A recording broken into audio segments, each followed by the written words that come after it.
प्रदेश में नकली दवाओं के खिलाफ चले व्यापक अभियान। राजेंद्र राठौड़ ने राज्य सरकार से मांग करते हुए कहा है कि खांसी की सिरप पीने से कई मासूम बच्चों की मौत की घटनाएं बेहद दुखद और चिंताजनक है।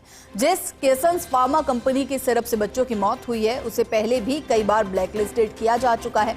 प्रदेश में नकली दवाओं को लेकर ड्रग एंड कॉस्मेटिक एक्ट 940 बना हुआ है और इसके अनुसार यदि किसी दवा में बताए गए 3 से 4 रसायनों में से एक भी जांच में अनुपस्थित पाया जाता है तो उस दवा को नकली माना जाएगा।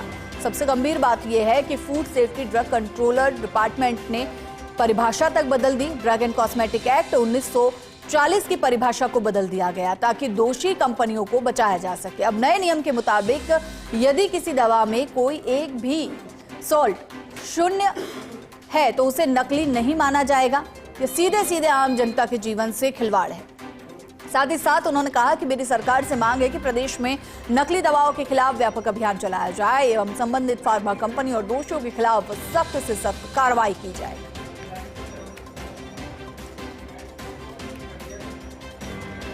ऐसे में मांग ये की जा रही है कि ड्रग एंड कॉस्मेटिक एक्ट 1940 जो बनाया गया है उसका बिल्कुल उसी रूप में पालन किया जाए जिस रूप में उसे बनाया गया था, लेकिन ड्रग कंट्रोलर डिपार्टमेंट की तरफ से इसकी परिभाषा को बदल दिया गया है। खबर पर ज्यादा जानकारी के लिए हमारे एसोसिएट एडिटर ऐश्वर्य प्रधान हमारे साथ जुड़ गए हैं। ऐश्वर्य जी, ड्रग एंड कॉस्मेटिक एक्ट 1940 की अगर बात करें तो मानक स्टैंडर्ड्स जो दवाइयों के हैं वो उसमें निर्धारित किए गए थे, लेकिन अब उसकी परिभाषा को बदल दिया गया और ऐसे में आम आदमी की जिंदगी के साथ, खास तौर पर बच्चों की जिंदगी के साथ खिलवाड़ कहीं ना कहीं दिखाई दे रहा है। देखिए, सबसे बड़ी बात यह है कि राजेंद्र राठौड़ ने साफ तौर पर कहा है कि एक व्यापक अभियान चले, जो नकली दवाओं के खिलाफ व्यापक अभियान चले और उसके अलावा संबंधित फार्मा कंपनी है और दोषियों के खिलाफ सख्त कार्रवाई हो। यहाँ पर बड़ी बात यह है कि अभी सीएमओ में इस विषय को लेकर मंथन भी हो रहा है। हो सकता है कि दोषी किसी बड़े अधिकारी के खिलाफ बड़ा एक्शन हो जाए कि आखिरकार क्लीन चिट कैसे दे दी गई।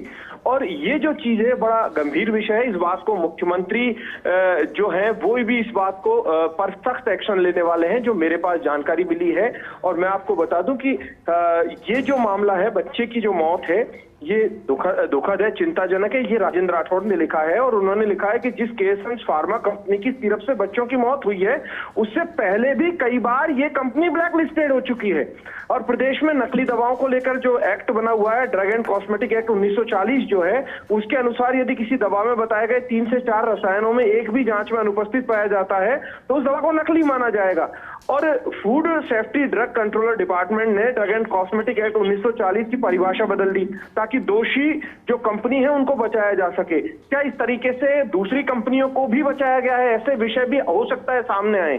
तो ये जो विषय है ये गंभीर रूप ले चुका है। हो सकता है कि आज ही कोई बड़ी कार्रवाई इस पूरे मामले को लेकर हो, क्योंकि ये जो डिपार्टमेंट है, ड्रग डिपार्टमेंट में आखिरकार लापरवाही किस स्तर पर हुई है।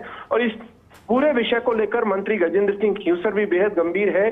गायत्री राठौड़ पूरा लगातार इस पूरे मामले का अपडेट ले रही है, जो सीएमओ तक जानकारी पहुंचा रही है। मेरे पास जो जानकारी हो सकता है कि सीएमओ के दिशा निर्देश के बाद कोई सख्त एक्शन भी इस पूरे मामले में हो।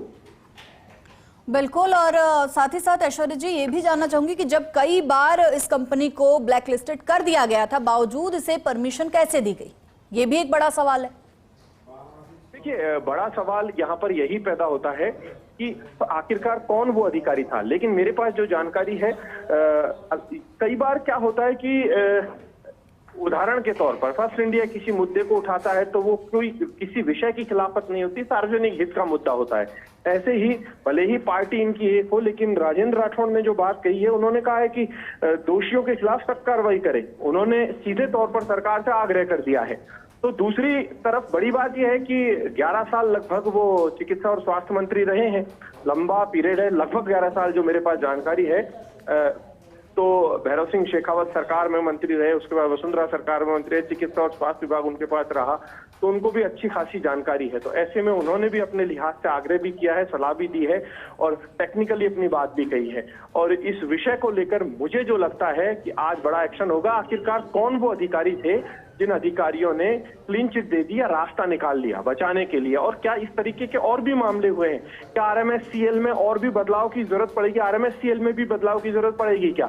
और जो दवाइयां हैं, दवाइयों के मानक कैसे तय होंगे? कौन कौन सी दवाइयां पहले जो मुफ्त दवा योजना है उसमें शामिल की गई है, यानी कौन कौन से ब्रांड की दवाइयां हैं, कौन सी कंपनियां हैं जो दवाइयां सप्लाई कर रही हैं? बहुत सारे विषय हैं जिन पर एक बड़ा चिंतन की जरूरत है। बड़ी बात मैं और बता दूं, यहाँ पर राजेंद्र राठौड़ हो या फिर गजेंद्र सिंह खींवसर हो, इनसे परे की मैं बात बता दूं, आज भी इस बात का आप यकीन मानिएगा कि जेनरिक दवाओं का इतना बड़ा घालमेल है कि यदि कोई मेडिकल स्टोर पर जाता है तो उस दवा की कीमत होती है 80 रुपए, और हालांकि प्रधानमंत्री जो की एक योजना है उसमें दवाई सस्ती मिल जाती है, लेकिन हर जगह प्रधानमंत्री ने जो योजना दे रखी है उसके स्टोर नहीं मिल पाते कि हर जगह, क्योंकि व्यक्ति को दूर जाना होता है। आसपास जब दवाई लेनी होती है, कई बार MRP इतनी ज्यादा होती है, उसमें 10 रुपए भी कम हो जाए 100 रुपए पे, तो ग्राहक को लगता है चलो मुझे राहत मिली, लेकिन उसके घर में कितने की पड़ रही है? क्या उसकी रेट तय हुई है? क्या दवाइयों का जो व्यापार है, दवाइयों का बिजनेस है, ये सेवा से जुड़ा था, सेवा के बाद ये व्यापार में तब्दील हो गया।